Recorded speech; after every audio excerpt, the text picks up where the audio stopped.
Even though she was wearing a black dress and big sunglasses to hide the storm, the pain in her steps could not be hidden. It was very quiet in the room. There was only the soft hum of sadness and a white-draped coffin in the middle. Then she saw it. The coffin stood still with his name on a metal plate. Sabrina Le Beauf, who played his sister on TV, was also his real-life shadow.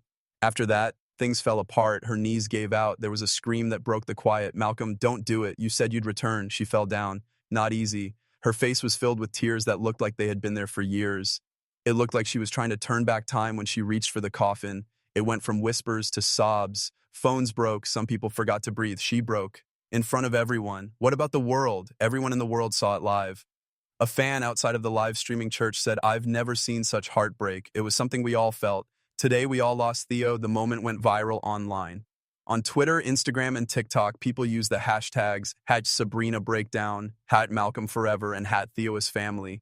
A generation cried because for many of us, they were more than just stars. They were our childhood. And now that childhood was dead and buried, there was no farewell. This isn't just another honor. This story is about what happens when people can't keep quiet about their sadness, when the person who knew him best breaks down. This story will break your heart if you remember Theo or laughed with the Huxtables. Don't leave now. This isn't just about death. It's about how painful it is to never say goodbye. They told her not to come. They told her it was too much. Sabrina Le Beauf wasn't just a co-star, though. She was family. And when someone like Malcolm-Jamal Warner goes, "Why?" I would die with them. The hall seemed to have stopped time. There were white drapes, closed doors, dim lights, and a coffin wrapped in white silk in the middle of the room. There was silence all around. Not yet. There is no music or speaking. There was only the raw, heavy weight of sadness in the air, rows of sad people who can hardly breathe. They weren't quiet because someone told them to, but because no one was brave enough to speak up. A soft creak could be heard all the way down the hall. When the doors opened, there she was, Sabrina. She was wearing a black dress that hugged her thin frame and black sunglasses that were too big for her eyes. She looked like she had been crying for days. Her steps were slow and shaky, like the floor below her was made of glass. She held on to the door frame to stay steady. When her eyes fell on the coffin, she stopped moving, and something inside her broke. She didn't whisper, she didn't bend down, she screamed, "Oh, Malcolm, oh, you promised you'd come back." The sound of her voice broke the quiet like lightning. A lot of people screamed. One woman passed out. Someone grabbed her chest while she was crying uncontrollably. She didn't care, though. With each step, it felt like she was pulling her soul across broken glass. She didn't care, though. With each step, it felt like she was pulling her soul across broken glass. Fans who had crowded around the live stream were crying, screaming, and some even passed out from watching the video. In the parking lot, one girl broke down and screamed. She cared about him. It's clear in her pain. This is more than just playing. This person's soul is broken. Twitter went crazy in minutes. Breakdown of Sabrina. Always use the hashtag Malcolm. It's sad that Theo died so soon. You could see clips of Sabrina's fall on Instagram, TikTok, and YouTube. Some have scary piano music layered on top of them. Others are just raw, grief without filters. The movie had more than 17 million views by the end of the day. It wasn't about the numbers, though. No one was brave enough to talk. Then there was a sound, soft, broken. It was Sabrina, still on the ground, still lying curled up next to Malcolm's final resting place. She raised her head, glanced up at the sky, and asked you to please watch out for him. He didn't like being by himself. The words were so strong they broke things. A lot of people started to cry. People on staff who were trying not to cry had to turn away. They had been the soul of the Cosby Show family for decades, so no one could believe this was real. It wasn't planned for them to have chemistry, be friends, or bond. It was true. They went through the good and bad times of life together as kids. They stood by each other through scandals, defeats, and wins. He was no longer there. She was the only one left with the pieces.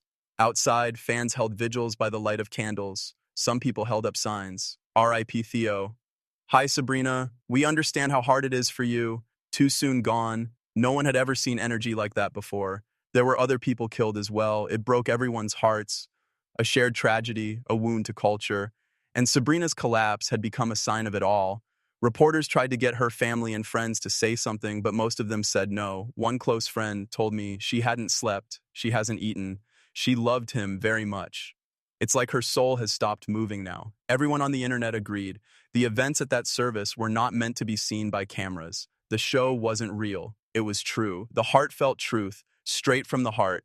the kind that only happens once every generation, and it's still happening today.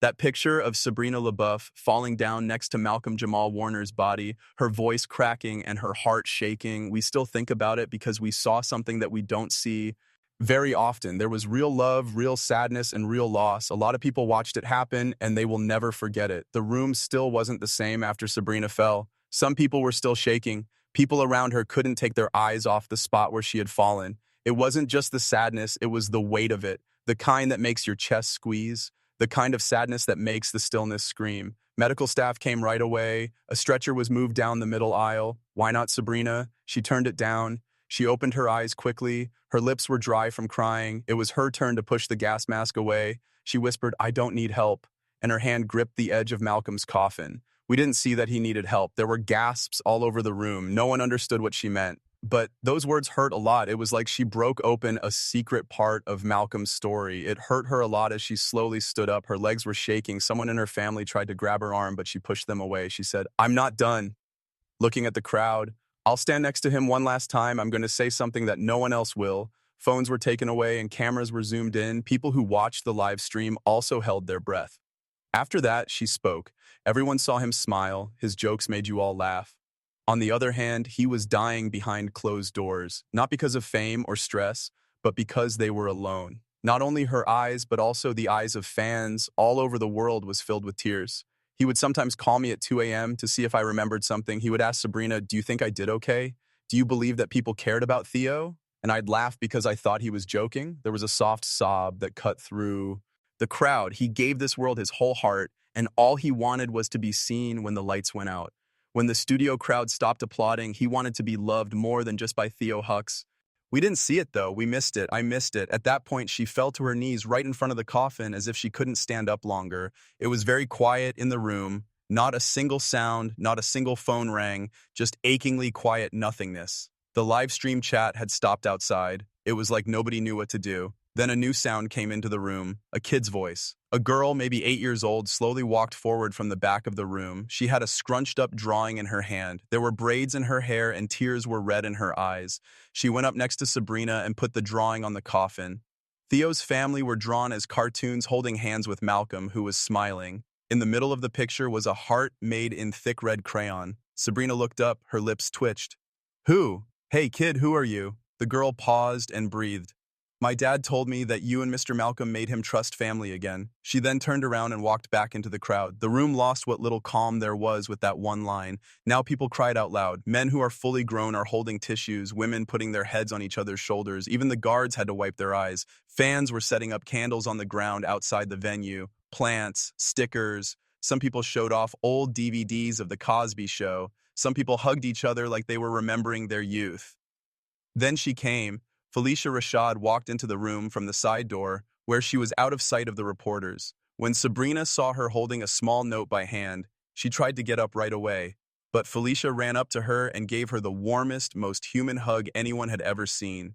Two women, two co-stars, two broken souls hanging on to each other because the man who used to hold them together is no longer there. Felicia said in a whisper, "I wrote this for him. You should read it, though." Sabrina wiped her face and nodded. She walked up to the platform again, and as she unfolded the note, her fingers shook. She spoke in a soft but clear voice. "To the boy who grew up right in front of our eyes. This is for the brother who was always laughing. To the friend who called to see how we were doing. You were important. You were always important, even when we forgot to tell you, even after the crowd left and the lights went down.